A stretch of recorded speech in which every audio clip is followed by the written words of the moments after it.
Bienvenidos a Neonatología en 5 minutos. El día de hoy, en una nueva charla acerca del síndrome de dificultad respiratoria, veremos el capítulo 2. Comencemos. Entonces, ahora vamos a adentrarnos en sí en qué es el surfactante. El surfactante, pues, es una compleja estructura de agregados macromoleculares de proteínas, fosfolípidos y carbohidratos, siendo el componente principal la fosfatidilcolina, que representará un 70% aproximadamente de los lípidos. De esta fosfatidilcolina, el 60% de ella está en forma de dipalmitoil fosfatidilcolina, DPPC. Este DPPC es el principal componente del surfactante y es el encargado en sí de reducir la tensión superficial en la interfase aire-líquido del alveolo, permitiendo que éste no colapse sobre sí mismo por su peso. Tenemos que es producida en los neumocitos tipo 2. Comienza su producción a partir de las 24 semanas de edad gestacional, pero en general no produce el pulmón del feto una cantidad suficiente para mantener el pulmón abierto hasta las 34 a 36 semanas de edad gestacional. Hay ciertos factores que estimulan y ciertos factores que inhiben la producción del surfactante. Factores estimuladores, los corticoides, por esto usamos para maduración pulmonar corticoides, estradiol, beta-adrenérgicos, prolactina, tirotoxina y factor de crecimiento epidérmico. Y ciertos factores que inhiben la producción del surfactante son andrógenos, insulina, por esto está asociado a un estado de hiperinsulinemia en las madres diabéticas, asfixia, hipoxemia e hipotensión. Son factores en sí que disminuyen la producción de surfactante. Entonces, ¿dónde se produce? Y en sí, ¿cuál es su función? El surfactante va a ser ensamblado y almacenado en los cuerpos lamelares de los neumocitos tipo 2. Posterior a ser ensamblados, serán transportados por exocitosis a la capa lipídica del alveolo. Ya en la capa lipídica del alveolo forma la estructura llamada mielina tubular, que será la principal fuente de la monocapa alrededor del alveolo que permite que los grupos acilgrasos hidrofóbicos de los fosfolípidos se extiendan hacia el aire, mientras que las cabezas polares hidrofílicas lo hagan hacia el agua. Recordemos que un grupo acilgraso va a tener una cabeza hidrofóbica y una cola hidrofílica.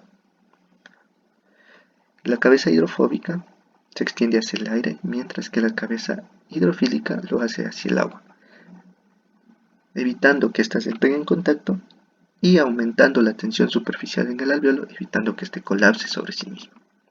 Esta monocapa de este surfactante, que tiene los grupos acilgrasos de fosfatidilcolina, disminuye la tensión superficial del alveolo en sí y permite que éste se infle de una manera adecuada y comience el proceso de la hematosis, que es un tema que en realidad no tocaremos mucho, la hematosis, en esta charla.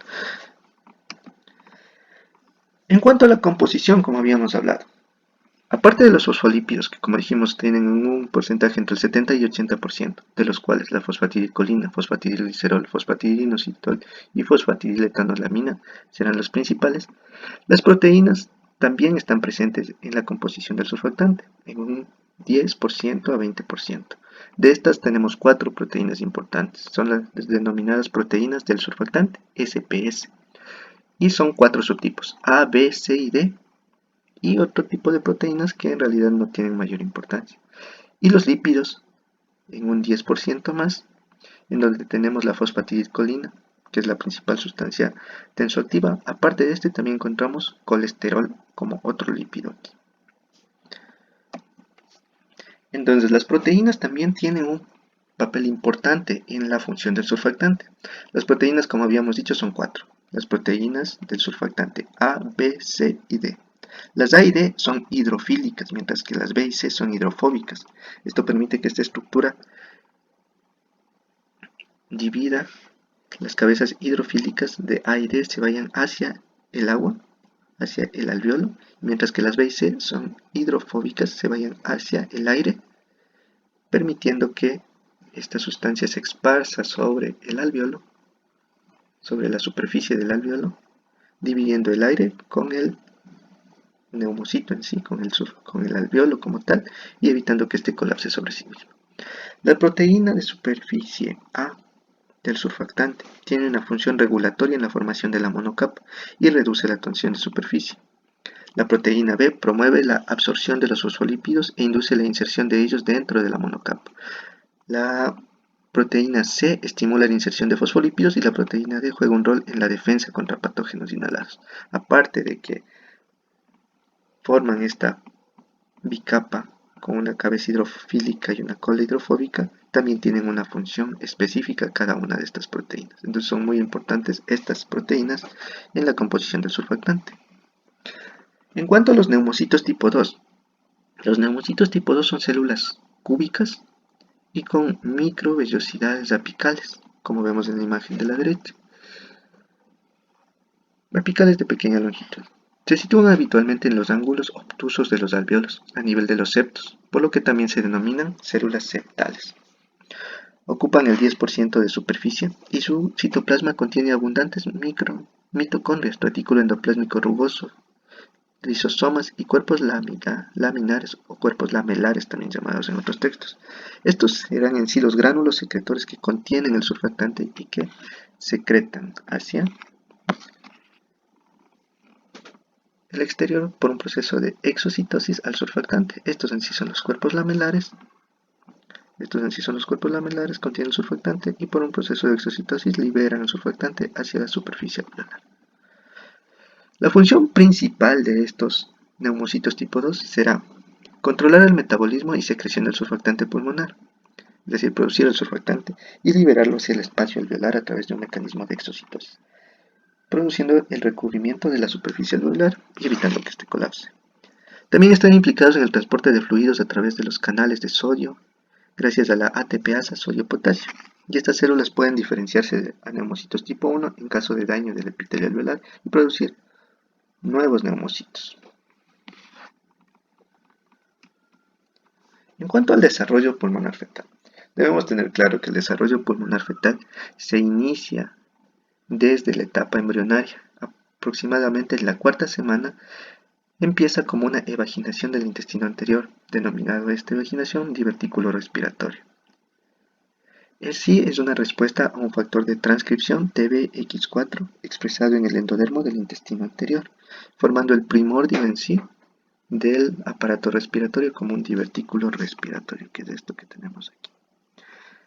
Posteriormente pasará una serie de fases en las que se irá madurando el aparato respiratorio del recién nacido hasta llegar a una etapa en la que al nacimiento no nos dará problemas. Estas fases son las siguientes: fase embrionaria, fase pseudoglandular, fase canalicular y fase sacular. En esta fase sacular es donde empieza a producirse surfactante y se produce al final de esta fase una cantidad adecuada de surfactante como para no darnos problemas ni para presentarnos una enfermedad de membrana hialina.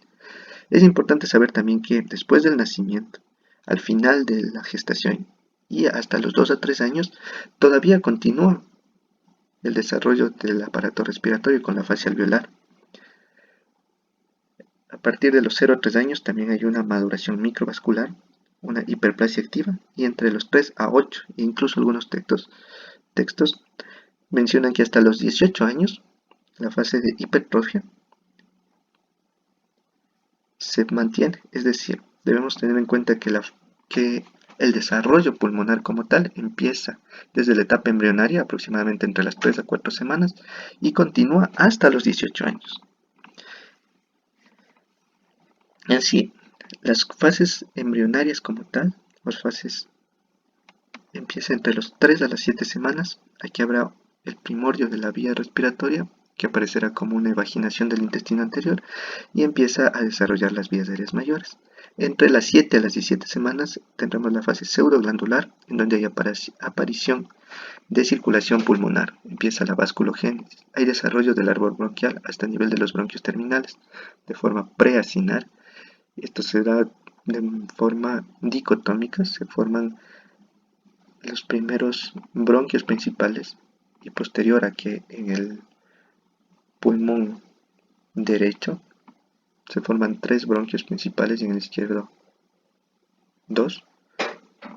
Empieza cada bronquio a dividirse por dicotomía hasta llegar a los bronquiolos terminales. Y el crecimiento vascular sigue de igual manera alrededor del árbol bronquial. En la fase canalicular, entre las 17 y las 27 semanas, empieza la formación de acinos. Hay crecimiento del lecho capilar, hay mayor angiogénesis y diferenciación epitelial.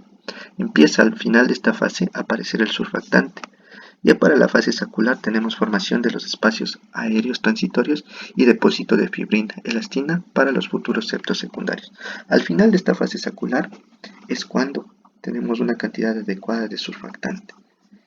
Es por eso que después de las 34 o 36 semanas generalmente ya no se ve este cuadro de membrana hialina. La fase alveolar, como dijimos, va desde las 36 semanas hasta los 2 a 3 años. Hay aparición de septos secundarios y mayor formación de alveolos. La maduración microvascular va hasta los 3 años. Hay adelgazamiento de la pared interalveolar, fusión de la bicapa capilar a una singular. Entre los 0 a los 3 años también está la hiperplasia activa, hay aumento del número de alveolos, poco cambio en su tamaño, y entre los 3 a los 8 años hay hipertrofia, aumento del tamaño alveolar con crecimiento celular mayor al corporal. Y se dice que hasta los 18 años continúa esta fase de desarrollo pulmonar. Pero tengamos en cuenta que en la fase sacular, al final de la canalicular y en la fase sacular es cuando empieza a producirse el surfactante, y cuando terminamos la fase sacular es cuando hay una cantidad adecuada de surfactante como para no darnos problemas ni presentar cuadros de membrana hialina en nuestros recién nacidos. Es decir, mientras más se acerque a estas fases, o menor sea la edad gestacional, menor cantidad de surfactante habrá y por ende mayor probabilidad de que presente un cuadro de distrés respiratorio por déficit de surfactante. Eso es todo en esta segunda charla acerca del síndrome de dificultad respiratoria tipo 1. Síguenos para el capítulo 3 en neonatología en 5 minutos.